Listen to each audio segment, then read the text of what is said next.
My dear friends, most welcome to my YouTube channel Praharis Care. ഇന്ന് പുതിയൊരു യുദ്ധകഥയുമായിട്ടാണ് വരുന്നത്. അതായത് USSR വിഘടിച്ച് പല കൺട്രികളായിട്ട് ഇൻഡിപെൻഡൻറ്റ് കൺട്രികളായിട്ട് 15 ഇൻഡിപെൻഡൻറ്റ് കൺട്രികളായിട്ട് മാറിയത് നമുക്കെല്ലാവർക്കും അറിയാവുന്നൊരു ഹിസ്റ്ററിയാണ്. അത് 26 ഡിസംബർ 1991 സോവിയറ്റ് തകർന്ന് തരിപ്പണമായിട്ട് 15 കൺട്രികളായിട്ട് പരിണമിച്ചത്. അതിൻ്റെ ബാക്ക്ഗ്രൗണ്ടൊക്കെ പറയുകയാണെങ്കിൽ ഒരുപാടുണ്ട്. മിഖായൽ ഗർബച്ചേവ് ആയിരുന്നു പ്രസിഡൻ്റ് എന്ന് USSRൻ്റെ. അദ്ദേഹത്തിൻ്റെ ഭരണപരിഷ്കാരങ്ങൾ, ഗ്ലാസ്നോസ്റ്റ്, പെരിസ്ട്രോയ്ക്ക എന്നൊക്കെ പറഞ്ഞിട്ടുള്ള ഭരണപരിഷ്കാരങ്ങളിലൂടെ തകർന്ന് സാമ്പത്തികമായും ഭരണപരമായും ഒക്കെ തകർന്ന് തരിപ്പണമായി പലയിടങ്ങളിലും പല പ്രശ്നങ്ങളും തലപൊക്കി. അങ്ങനെ 15 ഇൻഡിപെൻഡൻറ്റ് കൺട്രീസ് ആയി മാറാൻ അവരെല്ലാവരും കൂടി ഇരുന്ന് തീരുമാനമെടുക്കുകയുണ്ടായി. അങ്ങനെ 15 ഇൻഡിപെൻഡൻറ്റ് കൺട്രീസായിട്ട് സോവിയറ്റ് കൺട്രീസ് മാറുകയാണ്. USSR എന്ന് പറഞ്ഞാൽ union of Soviet socialist republics എന്നാണ്. അപ്പോൾ ഈ 15 റിപ്പബ്ലിക്കായിട്ട് മാറുകയാണ് അവർ. ജസ്റ്റ് ഒരു അക്കാഡമിക് ഇൻട്രസ്റ്റിന് വേണ്ടി ഏതെല്ലാം ആണ് ആ 15 കൺട്രികൾ എന്ന് നമുക്ക് നോക്കാം. Of course the number 1 is Russia, Ukraine, Belarus, Moldova, Estonia, Latvia, Lithuania, Georgia, Armenia, Azerbaijan, Kazakhstan, Kyrgyzstan, Tajikistan, Turkmenistan and Uzbekistan. ഇങ്ങനെ 15 കൺട്രികളായിട്ടാണ് ഇത് വേർപിരിഞ്ഞത്. സോ റഷ്യയുമായിട്ട് ഇന്നും നല്ല ബന്ധം, ഒരുവിധം നല്ല മോശമില്ലാത്ത ബന്ധം പുലർത്തിക്കൊണ്ട് വരുന്ന കൺട്രികളാണിതെല്ലാം. അങ്ങനെ ഇരിക്കുമ്പോഴാണ് യുക്രൈൻ എന്ന രാജ്യത്തിന് ഒരു നാറ്റോ മോഹം, നാറ്റോയിൽ ചേരണം എന്നുള്ള ഒരു മോഹം. നാറ്റോ എന്ന് പറഞ്ഞാൽ എന്താണെന്ന് നമുക്ക് നോക്കാം. അമേരിക്കയുടെയൊക്കെ വളരെ ഡോമിനേഷനുള്ള ഒരു ഓർഗനൈസേഷനാണ് NATO, North Atlantic treaty organization. അതിൽ 32 കൺട്രീസാണുള്ളത്. അപ്പോൾ അതിനകത്ത് ചേർന്ന് കഴിഞ്ഞാൽ എന്ത് കൊള്ളരുതായ്മകളുണ്ടെങ്കിലും നാറ്റോ നോക്കിക്കോളും. നാറ്റോയ്ക്ക് അങ്ങനെ കുറച്ച് കമ്പൽഷനുണ്ട്. അവരുടെ കൈനറ്റിക് സപ്പോർട്ട്, യുദ്ധപരമായിട്ട് യുദ്ധങ്ങളും ആയിട്ട് സപ്പോർട്ട് ചെയ്യും നാറ്റോ കൺട്രീസിനെ. അങ്ങനെ ഒരു ഓർഗനൈസേഷനാണ്. ഇപ്പോൾ ട്രംപിൻ്റെയൊക്കെ ഭരണകാലത്ത് നാറ്റോയിലൊന്നും അയാൾക്ക് വലിയ വിശ്വാസമില്ല. നാറ്റോ കൺട്രീസിനൊക്കെ ഇഷ്ടംപോലെ ക്രിട്ടിസൈസ് ചെയ്യുന്നുണ്ട് അയാൾ. അപ്പോൾ ഈ നാറ്റോയിൽ ചേരണം എന്നൊരു മോഹം യുക്രൈനിന് വന്നപ്പോൾ റഷ്യ പറഞ്ഞു, no, nothing doing. You are my neighbor, my sister country, and you will not affiliate with the NATO എന്ന് പറഞ്ഞു. അതിന് കാരണമുണ്ട്. നാറ്റോയിൽ പോവുക എന്ന് പറഞ്ഞാൽ അമേരിക്കയുമായിട്ട് ചങ്ങാത്തം ഉണ്ടാക്കി അത് റഷ്യയുടെ ഒരു ഫ്യൂച്ചറിന് അപകടകരമാകുന്നൊരു സിറ്റുവേഷൻ അവിടെ ഉണ്ട്.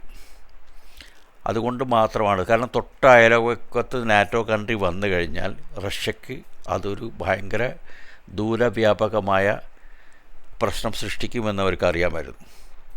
Even America also knows that. അമേരിക്കയ്ക്ക് അറിയായിരുന്നു റഷ്യയുടെ അടുത്ത് പോകുന്നത് പന്തിയല്ല, അവർ നമുക്ക് ഇങ്ങോട്ടും പണി കിട്ടുമെന്ന് അവർക്ക് അറിയാമായിരുന്നു. അപ്പോൾ അമേരിക്ക നാറ്റോയിൽ ചേരാനുള്ള ഇദ്ദേഹത്തിൻ്റെ, അതായത് യുക്രൈൻ്റെ അപ്ലിക്കേഷനെ ഇങ്ങനെ മരവിച്ച് നിർത്തുകയായിരുന്നു. അങ്ങനെയുള്ളൊരു സിറ്റുവേഷൻ ഇങ്ങനെ വന്നുകൊണ്ടിരുന്നപ്പോഴാണ് വ്ളാഡിമിർ പുടിൻ, റഷ്യയുടെ പ്രസിഡൻറ്റ്, ഒരുപാട് വാണിങ്ങിന് ശേഷം പറഞ്ഞു, നിങ്ങളിനി സമ്മതിച്ചില്ലെങ്കിൽ, ഞാൻ ഈ നാറ്റോ പ്രേമം വെടിഞ്ഞില്ലെങ്കിൽ നിങ്ങളെ അനക്സ് ചെയ്ത് യുക്രൈനെ റഷ്യയോട് ഞാൻ ചേർക്കുന്നു. എന്നിട്ടും അവർ സമ്മതിച്ചില്ല. അവർ പിന്നെയും അവരതിൻ്റെ ഒരുക്കങ്ങളൊക്കെ കൂടി. അങ്ങനെ നിൽക്കുമ്പോൾ ഒരു പ്രത്യേക സിറ്റുവേഷനിലാണ് USSR കൺട്രിയായിരുന്ന യുക്രൈനെ റഷ്യ ആക്രമിക്കുന്നത്. അതിൻ്റെ കഥകളാണ് നമ്മൾ പറയാൻ പോകുന്നത്. Okay. The Russo-Ukraine war began in February 2014 actually, and is ongoing. Following Ukraine's resolution of dignity. Ukraine പറയുന്ന റെസൊല്യൂഷൻ ഓഫ് ഡിഗ്നിറ്റി എന്നാണ്. Russia occupied Crimea and annexed it from Ukraine. Russia എന്ത് ചെയ്തു? ക്രീമിയ എന്നുള്ള ആ ഒരു ഭൂവിഭാഗം ആക്രമിച്ച് കീഴടക്കി റഷ്യയോട് ചേർത്തു. യുക്രൈൻ്റെ ഒരു പ്രശ്നം എന്താണെന്ന് വെച്ചാൽ യുക്രൈനിൽ മോർ ദാൻ 50% ആളുകൾ റഷ്യയെ ഇഷ്ടപ്പെടുന്നവരാണ്, സെയിം ലാംഗ്വേജ് പറയുന്നവരാണ്, അങ്ങോട്ടും ഇങ്ങോട്ടും വല്യമ്മയും ചെറിയമ്മയും ഉള്ള ആളുകളാണ്.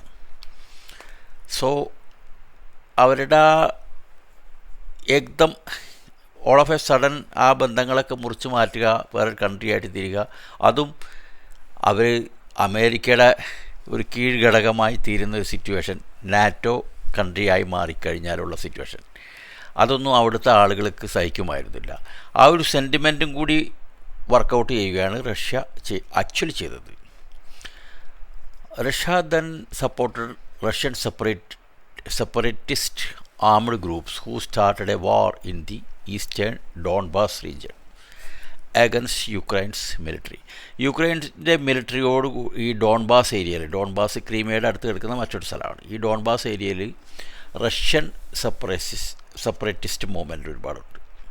റഷ്യയെ സപ്പോർട്ട് ചെയ്യുന്ന ആളുകൾ അവരുടെ യുക്രൈനിലെ ഭരണങ്ങളിലൊന്നും താല്പര്യമില്ലാത്ത ഒരാളുകൾ അവിടെ സെപ്പറേറ്റ് കൺട്രി വേണം, സെപ്പറേറ്റ് ഏരിയ വേണമെന്ന് പറഞ്ഞ് ഭയങ്കര ബഹളം ഉണ്ടാക്കുന്നത്. അതിനെ റഷ്യ സപ്പോർട്ട് ചെയ്യുകയാണ്. In 2018 Ukraine declared the region to be occupied by Russia.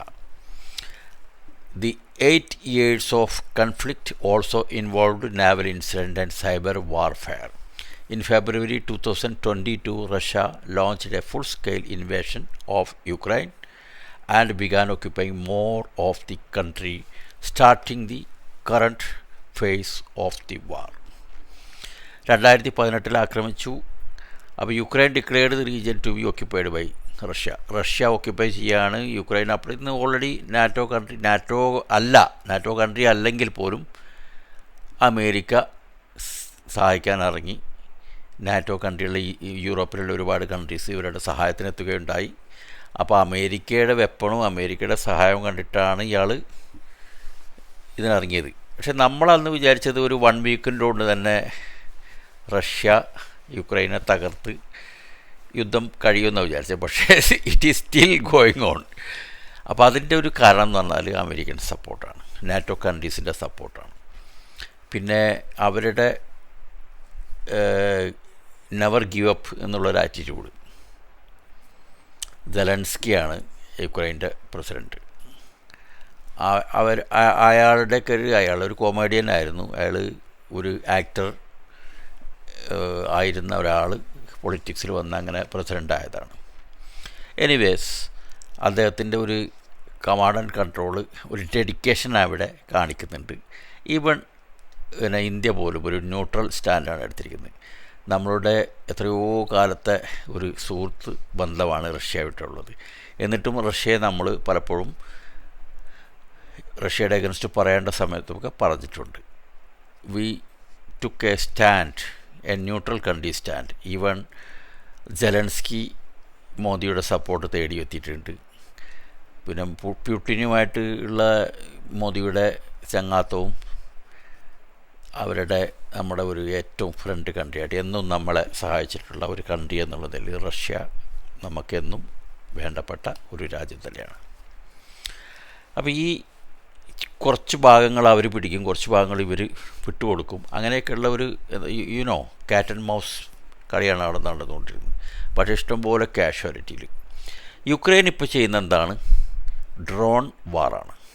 Drone അയച്ചിട്ട് റഷ്യയുടെ ഒരുപാട് ഭാഗങ്ങൾ ഒരു 150 കിലോമീറ്റേഴ്സ് ഉള്ളിലേക്ക് റഷ്യയുടെ കയറി അവർ യുദ്ധം ചെയ്യുകയുണ്ടായി. ഇപ്പോൾ പിന്നെ അതിൻ്റെ കുറേ ഭാഗം റഷ്യ തിരിച്ചു പിടിച്ചിരിക്കുകയാണ്. അപ്പോൾ ഇതിൽ കാഷ്വാലിറ്റീസ് ഭയങ്കരമാണ്. അൺലിമിറ്റഡ് കാഷ്വാലിറ്റീസാണ് ഉണ്ടായിരുന്നത്. ആ ടോട്ടൽ നമ്പേഴ്സ് ഞാൻ പറയാം. ഇൻ 2014 ദി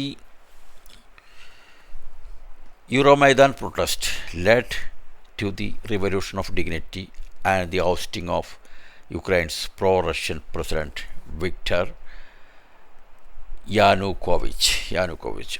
ആദ്യം യുക്രൈൻ്റെ പ്രസിഡൻ്റായിരുന്ന വിക്ടർ യാനുക്കോവിച്ചിനെ പുറത്താക്കുകയാണുണ്ടായത് 2014. പിന്നെയാണ് ഈ സെലൻസ്കി വരുന്നത്. Shortly after pro-Russian protest began in parts of the southeastern Ukraine while unmarked Russian troops occupied Crimea. അവിടുത്തെ പ്രൊട്ടസ്റ്റ് നടക്കുമ്പോഴാണ് ക്രീമിയയെ റഷ്യ പിടിച്ചടക്കുന്നത്. അപ്പോൾ ഇതെല്ലാം ഇൻ്റർ കണക്റ്റഡ് കാര്യങ്ങളാണ്. അപ്പോൾ അവിടുത്തെ ലോക്കൽ കാര്യങ്ങൾ പറയുമ്പോൾ നമുക്ക് അത്ര ഇൻട്രസ്റ്റ് ഇല്ല. നമ്മൾ we are not bothered about that. You know, നമുക്ക് ജനറലി കാര്യങ്ങളാണ് അറിയേണ്ടത്. In April 2014, Russian backed militants seized towns and cities of Ukraine eastern Donbas region. അതായത് റഷ്യ ഒരുപാട് പ്രോക്സികളെ കൊണ്ട് യുദ്ധം ചെയ്യുന്നത്. ഇപ്പോൾ ഈ അടുത്ത് നിങ്ങൾ കണ്ടോ, റഷ്യയിൽ കൂലിപ്പട്ടാളമായിട്ട് പോയ കുറേ ഇന്ത്യക്കാരെ അവരുടെ കഷ്ടപ്പാടും അവർക്ക് ശമ്പളം കിട്ടുന്നില്ല എന്നൊക്കെ പറഞ്ഞു അങ്ങനെയൊക്കെയുള്ള പരിപാടി നടത്തുവർ.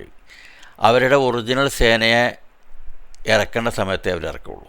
അല്ലാതെ ഈ കൂലിപ്പട്ടാളത്തിനൊക്കെ അവിടെ നിന്നും ഇവിടുന്ന് കിട്ടുന്നവരെ ശമ്പളം കൊടുത്തും കൊടുക്കാതെയും ഒക്കെ അവർ പല കാര്യങ്ങളും പല പണിയും അവരെ കൊണ്ട് ചെയ്യിക്കും. അങ്ങനെയൊക്കെ ഒരു സംഭവം ഇങ്ങനെ USSRന് പ്രത്യേകിച്ചുണ്ട്. അവർ സ്പെഷ്യലി ട്രെയിൻഡ് ഫോഴ്സാണ് അവരുടെ. അപ്പോൾ അവിടെ 2 റീജിയനായിട്ട്, ഈ ഡോൺബാസിലെ 2 റീജിയനായിട്ട് പ്രൊക്ലൈം ചെയ്യാണ് അവർ. അതായത് ഡയറക്റ്റ് പീപ്പിൾസ് റിപ്പബ്ലിക് DPR എന്ന് പറയുന്നതും and the Luhansk People's Republic LPR as independent state starting the Donbas war. അങ്ങനെയാണ് ഈ ഡോൺബാസ് വാർ രണ്ട് ഏരിയകളായിട്ട് റിപ്പബ്ലിക്സായിട്ട് ഇവർ വേർതിരിച്ച് ഇൻഡിപെൻഡൻറ്റ് സ്റ്റേറ്റ്സായിട്ട് മാറ്റുകയാണ് റഷ്യ ചെയ്യുന്നത്. അതെല്ലാം യുക്രൈന് ഭയങ്കരമായിട്ടുള്ള ക്ഷീണമാണ് സംഭവിച്ചത്. യുക്രൈൻ്റെയൊക്കെ അവിടെ നോക്കിയാൽ ഉപരിതല ഭാഗത്തുള്ള മാക്സിമം എല്ലാ ബിൽഡിങ്ങുകളും തകർത്താൽ നിങ്ങൾ TV കണ്ടുകൊണ്ടിരിക്കുന്നുണ്ടാവും. എല്ലാം തകർത്തിരിക്കുകയാണ്. അണ്ടർഗ്രൗണ്ടിലാണ് മോസ്റ്റ് ഓഫ് ദി പീപ്പിൾ. അവിടുത്തെ കുട്ടികളും സ്ത്രീകളും കുട്ടികളും എല്ലാം പലായനം ചെയ്ത് പല കൺട്രികളിലും അടുത്തുള്ള കൺട്രികളിലൊക്കെ അഭയം തേടിയിരിക്കുകയാണ്. A big problem of refugees. അങ്ങനെ ഒരുപാട് പ്രശ്നങ്ങൾക്ക് നടുവിലാണ് യുക്രൈൻ. പക്ഷേ അവരുടെ റെസൊല്യൂഷൻ ഓഫ് ഡിഗ്നിറ്റി എന്നുള്ളൊരു സംഭവം ഉണ്ടല്ലോ, നമ്മളെ അന്തസ്സ് നമ്മൾ കളയില്ല, നമ്മൾ റഷ്യയ്ക്ക് കീഴടങ്ങത്തില്ല എന്നുള്ള അവരുടെ ഒരു വാശി അല്ലെങ്കിൽ ആത്മാഭിമാനം എന്ന് പറയാം നമുക്ക്, ഏതൊരു കൺട്രിക്കും ഉണ്ടല്ലോ. പക്ഷേ അവർ നാറ്റോ മോഹമില്ലെങ്കിൽ റഷ്യ അവരെ ആക്രമിക്കത്തില്ലായിരുന്നു. They can always remain as a independent country without NATO membership. അതവർ ചെയ്തില്ല.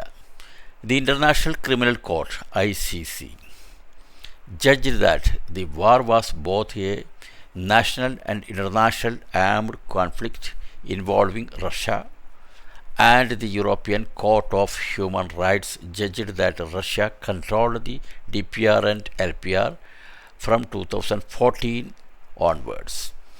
അതായത് ഈ DPRനെയും LPRനെയും അവരവിടുത്തെ ഇൻഡിപെൻഡൻറ്റ് സ്റ്റേറ്റ് ആണെങ്കിലും റഷ്യയാണ് അവർ ബാക്ക് ചെയ്യുന്നത്. അവരാണ് they are making all the trouble in Ukraine എന്നാണ് അവർ വിധിച്ചിരിക്കുന്നത്. റഷ്യയും യുക്രൈനും ഒരു മിൻസ്ക് 2 അഗ്രിമെൻറ്റ്സ് സൈൻ ചെയ്യുകയുണ്ടായിരുന്നു. But they were never fully implemented in the following years. ലോക രാജ്യങ്ങളൊക്കെ ഇടപെട്ട് ഒരു അഗ്രിമെൻറ്റിൽ സൈൻ ചെയ്ത് നമ്മൾ സീസ്ഫയർ ഇനി യുദ്ധം ചെയ്യില്ലെന്ന് പറഞ്ഞു. പക്ഷെ അതൊന്നും അവർ അംഗീകരിച്ചില്ല.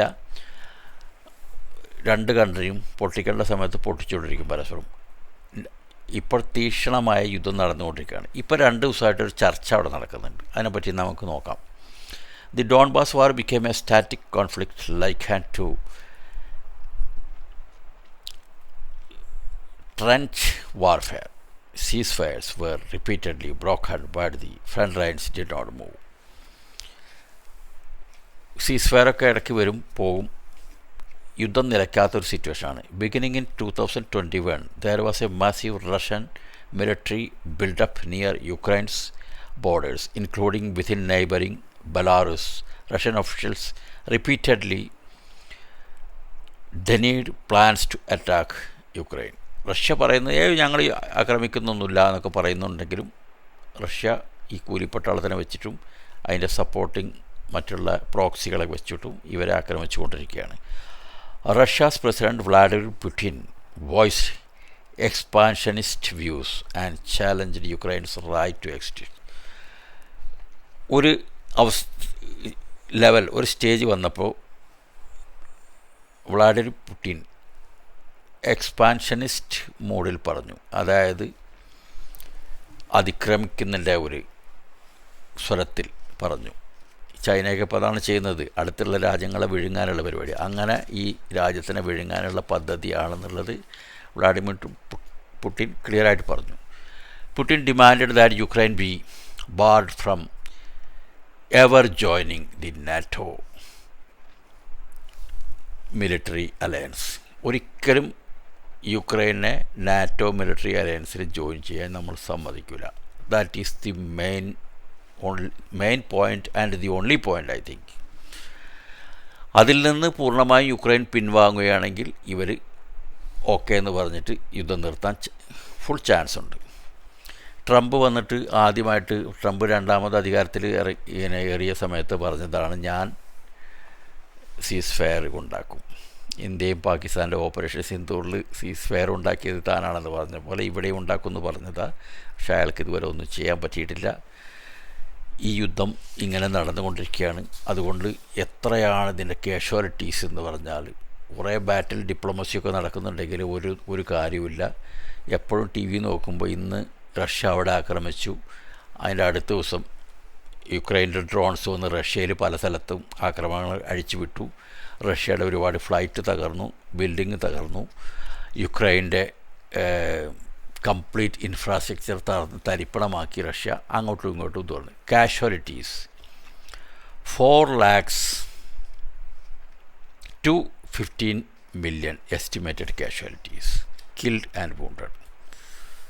Estimated 15 million. എന്തത്, ഇതൊക്കെ ആളുകൾ തന്നെയല്ലേ. പക്ഷെ എനിക്ക് തോന്നുന്നത് മാക്സിമം കൂലിപ്പട്ടാളം മരിച്ചതായിരിക്കും, അല്ലെങ്കിൽ അവർ ഇതിലേറെ കൂടുതൽ കരയേണ്ടതാണ്. But USSR, it is a vast country, a big country.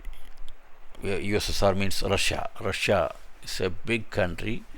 അങ്ങനെയൊന്നും റഷ്യയെ തോൽപ്പിക്കാൻ ആർക്കും പറ്റുകയില്ല. ഇഷ്ടംപോലെ barren lands, everything is there. High technology, atomic power. Even അമേരിക്കയൊക്കെ റഷ്യയോട് അടുത്ത് വരാൻ തന്നെ പേടിയാണ്. ഇപ്പോൾ അമേരിക്ക ശ്രമിക്കുന്നത് റഷ്യയുമായിട്ട് ബന്ധം സ്ഥാപിക്കാനാണ്. അതിലൂടെ ഇന്ത്യയെയും ചൈനയെയും ഒക്കെ ഒതുക്കാമെന്നുള്ളൊരു രീതിയിലാണ്. അപ്പോൾ റഷ്യ അവരുടെ ചോൽപ്പടിക്ക് വരാത്തതുകൊണ്ട് ഇന്ത്യയുടെ പുറകെ, ഇന്ത്യയും വരാത്തതുകൊണ്ട് പാകിസ്ഥാനെ സപ്പോർട്ട് ചെയ്തിട്ട് ഇന്ത്യക്ക് അഗൻസ്റ്റ് ഒരു മൂവ് ചെയ്തു. അഗൈൻ ഇപ്പോൾ പാകിസ്ഥാന് ആവശ്യമില്ല എന്നുള്ള രീതിയിലാണ് ഇന്ത്യ രണ്ടാമത് ഇന്ത്യയുടെ സൈഡിലേക്ക് വന്നിരിക്കുകയാണ്.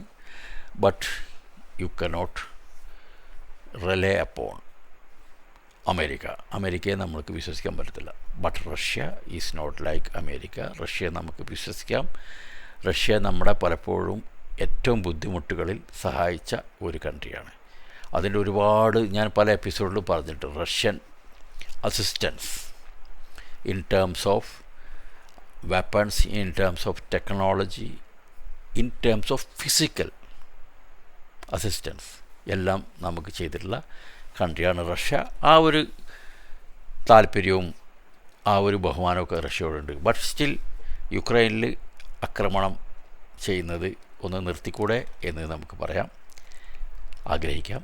ഒരു ന്യൂട്രലായിട്ട് നിലയിലുള്ളതാണ് നമ്മളെ, അതായത് ഇന്ത്യയുടെ പോളിസി. സോ